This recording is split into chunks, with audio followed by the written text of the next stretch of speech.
मैं अयोध्या नगर बोल रहा हूं। मेरा नाम अयोध्या इसलिए पड़ा क्योंकि मुझे युद्ध में ना तो कभी पराजित किया जा सका और ना ही किया जा सकेगा। वेदों में मुझे ईश्वर की नगरी कहा गया है और मेरी संपन्नता की तुलना स्वर्ग से की गई है। आदिकाल से मैं पवित्र सरयू नदी के तट पर 12 योजन लंबाई और 3 योजन चौड़ाई में बसा था। कई शताब्दियों तक मैं सूर्यवंशी राजाओं की राजधानी रहा। मेरा इतिहास हिंदू धर्म के सबसे पुराने इतिहासों में से एक है। मेरी उत्पत्ति ब्रह्मा जी के मानस पुत्र मनु से संबंधित है। मैं और मेरा सूर्यवंश मनु के पुत्र इक्ष्वाकु से प्रारंभ हुआ था। वेदों और पुराणों में मुझे अयोध्या के नाम के साथ और भी कई प्राचीन नामों से पुकारा गया है, जैसे साकेत, कौशलपुर, अवध, श्रावस्ती और अयोध्या। मेरा नाम अयोध्या यूं ही नहीं पड़ा, बल्कि इसके पीछे बहुत बड़ा धार्मिक महत्व है। स्कंद पुराण के अनुसार आ अक्षर ब्रह्मा है, या अक्षर विष्णु है तथा धा अक्षर शिव का स्वरूप है। यदि आप वेद व्यास के हाथों लिखित अथर्ववेद के पन्नों को पलटेंगे तो भारत की सबसे प्राचीन सप्तपुरियों में प्रथम स्थान पर आपको मेरा ही नाम दिखाई देगा। रामायण काल से मैं कौशल जनपद की राजधानी हुआ करता था, इसलिए मेरे आराध्य प्रभु श्री राम को कौशलपुर राजा के नाम से भी जाना गया। मैं अयोध्या बोल रहा हूं। कितने ही देवता, दानव, मनुष्य और शासक आकर चले गए, सदियां बीत गईं और फिर युग बीत गए, लेकिन मैं यहीं सरयू के तट पर अडिग रूप से खड़ा सब कुछ देखता रहा। मैं वो महासौभाग्यशाली नगर हूं जिसकी गोद में खेलकर रघुनंदन श्री राम बड़े हुए। वो जन्मभूमि जहां मेरे आराध्य रामलला ने पहली किलकारी की, वो दशरथ महल जहां मेरे प्रभु का बचपन बीता, वो वन मार्ग जहां से गुजरकर रामचंद्र जी गुरु वशिष्ठ के साथ गुरुकुल गए, वो अवधपुरी जहां से श्री राम की भव्य बारात निकली थी, वो कनक महल जो महारानी कैकई ने सीता जी को मुंह दिखाई पर भेंट किया था, वो सरयू का किनारा जहां श्री राम और मां सीता ने पहली होली खेली, वो हनुमानगढ़ी जहां हनुमान जी ने कई वर्षों तक रहकर अयोध्या की रक्षा की, वो राम की पैड़ी जहां खड़े होकर राम लक्ष्मण ने संसार के सारे तीर्थ स्थानों के एक साथ दर्शन किए, वो सहस्त्रधारा घाट जहां लक्ष्मण जी ने अपनी देह त्यागी और शेषनाग के रूप में दिखाई दिए, वो गुप्तार घाट जहां स्वयं मेरे प्रभु श्री राम जल समाधि लेकर बैकुंठ को लौट गए। मुझसे विदा लेते वक्त उन्होंने मुझे अमर और अजय रहने का वरदान दिया था। मेरी आंखों में बिछो के अश्रु भर आए थे। मैं अयोध्या बोल रहा हूं। यह सभी कुछ अपनी इन्हीं आंखों से देखा है मैंने। मेरे प्रभु जब 14 वर्षों के वनवास पर चले गए, तब मेरे नगर का बच्चा बच्चा रोया था। महाराज दशरथ को मैंने पुत्र वियोग में तड़प तड़प कर अपने प्राण छोड़ते हुए देखा। मैं वहीं उनके पास ही खड़ा था। सभी रोए, लेकिन मैं फिर भी कमजोर नहीं पड़ा। मुझे विश्वास था कि मेरे कोने कोने को अपनी आभा से प्रकाशित करने वाले प्रभु श्री राम एक दिन लौट कर आएंगे। वह दिन भी आया जब सबके प्राणों से प्यारे श्री राम वनवास से लौट कर आए। उस दिन मेरी भूमि पर महादीपोत्सव मनाया गया था। मेरी शोभा को मानो 4 चांद लग गए। मैंने अपनी आंखों से श्री राम का राज्य अभिषेक होते देखा, जिसके पश्चात उन्होंने 11,000 वर्षों तक राज्य संभाला और मेरी गरिमा को सजाए रखा। श्री राम के शासन के वो 11,000 वर्ष जो आप सभी ने केवल पुराणों के पृष्ठों में पढ़े होंगे, मैं उसके एक एक पल का साक्षी हूं। मैं अयोध्या बोल रहा हूं।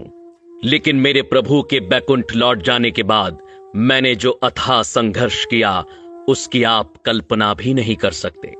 श्री राम के जाते ही संपूर्ण अयोध्या पर बसने वाले मंदिर, राजमहल, घर द्वार, सभी कुछ को मैंने सरयू में समाहित होते देखा। वह दृश्य मैं आज भी नहीं भूल सकता, जब मात्र मेरी भूमि ही शेष रह गई थी। अनेकों वर्षों तक यह भूमि यूं ही रिक्त पड़ी रही और मैं प्रतीक्षा करता रहा इसे पुनः सुसज्जित करने वाले की। अनेकों वर्षों बाद यह प्रतीक्षा खत्म हुई और भगवान राम के पुत्र महाराज कुश ने अपनी युवावस्था में सर्वप्रथम अपने पिता श्री राम की पुण्य जन्मभूमि पर मंदिर का निर्माण करवाया। सूर्यवंश की अगली 44 पीढ़ियों तक यह अस्तित्व में रहा। वर्ष बीतते गए और पूरा युग बीत गया। मैंने द्वापर युग का आरंभ भी देखा और उसका अंत भी। सूर्यवंश के अंतिम राजा बृहदबल की मृत्यु महाभारत के युद्ध में अभिमन्यु के हाथों हुई और उसके बाद मैं एक बार फिर अकेला पड़ गया। कलयुग का आरंभ हुआ। समय के साथ धीरे धीरे मैं लुप्त होने लगा। मेरे अयोध्या नाम को जानने वाले सभी मुझे छोड़कर चले गए। कलयुग के आते ही मेरी फिर से अस्तित्व में आने की उम्मीद टूटने लगी। लेकिन कदापि मेरे आराध्य श्री राम की ही कृपा थी कि कलयुग के आरंभ में एक दिन चक्रवर्ती सम्राट विक्रमादित्य शिकार खेलते हुए मेरी अयोध्या भूमि पर पहुंचे। मुझे एक असामान्य भूमि जानकर उन्होंने खोज आरंभ की और यह ज्ञात किया कि यह श्री राम की अवध भूमि है।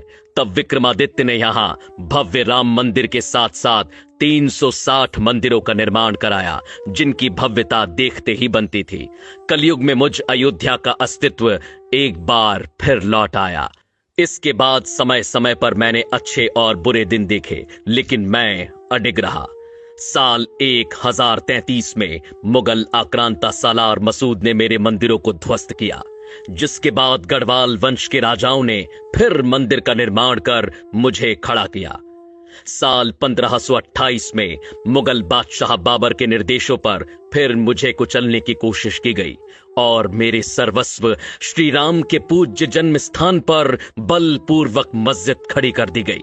मेरे रामलला से प्रेम करने वालों के हृदय में ये आग धधकती रही कि श्री राम को न्याय कब मिलेगा, और 1853 में यह आग भड़क उठी जब यहां पहली बार हिंदू मुसलमानों के बीच दंगे हुए। उस समय अंग्रेजी सरकार ने अस्थायी रूप से समझौता कराया। साल 1949 की खुदाई में यहां श्री राम के अवशेष मूर्तियां पाई गईं, जिसके बाद 1950 में सिविल कोर्ट में मूर्ति स्थापित करने की इजाजत मांगी गई। साल 1961 में एक बार फिर मेरी जागती उम्मीदों पर प्रहार हुआ और मेरे आराध्य श्री राम की मूर्तियां हटाने की कोशिश की गई। साल 1984 में विश्व हिंदू परिषद ने मंदिर निर्माण के लिए कमेटी का गठन किया और हिंदुओं को एक छोटी सी विजय के रूप में यहां अपने प्रभु श्री राम की पूजा करने की अनुमति मिली। इसी क्रम में साल 1992 में कई हिंदू संगठनों ने मिलकर मस्जिद के विवादित ढांचे को गिरा दिया, जिसके बाद देश भर में सांप्रदायिक दंगे भड़क उठे, जिसमें 2000 से ज्यादा लोगों को अपने प्राणों की आहुति देनी पड़ी। साल बीतते गए, अदालत की सुनवाई जारी रही, अर्जियां लगती रहीं, तारीखें मिलती रहीं, लड़ाई लड़ने वाले चेहरे भी बदलते गए, लेकिन इन सब के बीच मैं अयोध्या डटकर खड़ा रहा, इस उम्मीद के साथ कि यह मेरे प्रभु श्री राम की भूमि है जो कोई नहीं छीन सकता। आखिरकार बहुत लंबी प्रतीक्षा के बाद साल 2019 में इस लड़ाई में पहली विजय मिली, जिससे मेरा रोम रोम खिल उठा जब सुप्रीम कोर्ट ने मेरे प्रभु श्री राम के पक्ष में फैसला सुनाया और 2.77 एकड़ भूमि के हिस्से को मेरे रामलला के लिए लौटाया। साल 2020 में श्री राम मंदिर का भव्य भूमि पूजन कार्यक्रम आयोजित किया गया, जो मेरी दूसरी विजय के रूप में मुझे प्राप्त हुआ, और मेरी तीसरी और अंतिम विजय आज सभी के सामने है, जब साल 2024 में एक अद्वितीय और भव्य मंदिर निर्माण के बाद स्थायी रूप से मेरे सर्वस्व श्री राम की प्राण प्रतिष्ठा होने जा रही है, जिसकी एक झलक देखने के लिए हर कोई लालायित है। मैं अयोध्या बोल रहा हूं। आज मैं ऐसा महसूस कर रहा हूं मानो मेरी युगों युगों की तपस्या सिद्ध होने जा रही है। मैं नहीं जानता कि आप में से किसे ये सारी बातें सत्य लगती हैं और किसे केवल एक कल्पना, लेकिन मैं वो अयोध्या हूं जिसने अपनी आंखों से इन सभी दृश्यों को देखा है। युगों युगों से इस कठिन समय को मैंने जिया है, और मुझसे बेहतर भला ये कौन जानता है कि लोग आते जाते रहेंगे, युग बदलते रहेंगे, लेकिन मेरे आराध्य श्री राम हर युग में हैं, हर काल में हैं, हर घड़ी में हैं, दृश्य और अदृश्य दोनों रूप से सदैव यहां उपस्थित रहेंगे। और मेरे उस मंगल भवन के दरबार में देर हो सकती है, लेकिन अंधेर नहीं। जय जय श्री राम। अगर आपको यह वीडियो पसंद आया तो इसे शेयर करना ना भूलें।